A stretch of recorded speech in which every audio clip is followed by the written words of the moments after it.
আসসালামু আলাইকুম রহমতুল্লাহ।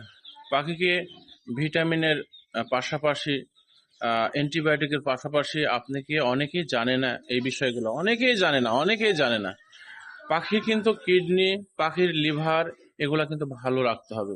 টক্সিন গুলা এগুলার দিকে আপনাকে খেয়াল রাখতে হবে। আসলে পাখি নার্ভাস হয়ে যায়, পাখি নিস্তেজ হয়ে পড়ে, পাখি অসুস্থ হয়ে পড়ে, পাখি দুর্বল হয়ে যায়, পাখি আপনার দেখা যায় শুকিয়ে যায়, হাড় হুড্ডু বাড়ায় যায়।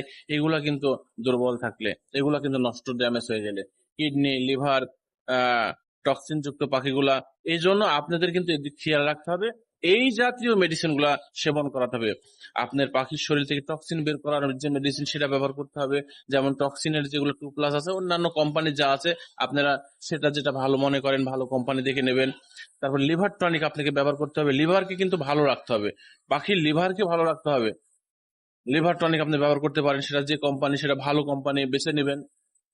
তারপরে আপনার পাখির কিডনিকে আপনাকে ভালো রাখতে হবে কিন্তু পাখিকে এই যে কথাগুলো বললাম, এগুলা যদি খারাপ রেখে আপনি যতই ভিটামিন সেবন করান, যতই আপনি অ্যান্টিবায়োটিক ব্যবহার করেন, কোনো কাজে লাগবে না কিন্তু।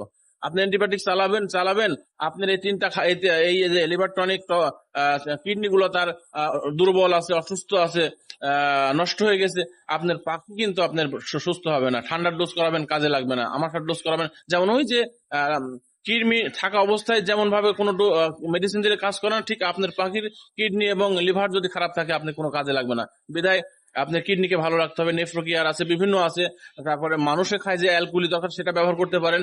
এই ডাক্তারের পরামর্শ নিয়ে ব্যবহার করবেন। তবে আপনাকে লিভার এবং কিডনিকে ভালো রাখতে হবে, টক্সিন বের করে দিতে হবে পাখির শরীর থেকে। এগুলো যদি করেন আপনার পাখি কিন্তু সুস্থ সবল থাকবে। যে কোনো মেডিসিনে আপনার শরীরে পাখির কাজে লাগবে। ভালো থাকবেন, সুস্থ থাকবেন। আসসালামু আলাইকুম রহমতুল্লাহ।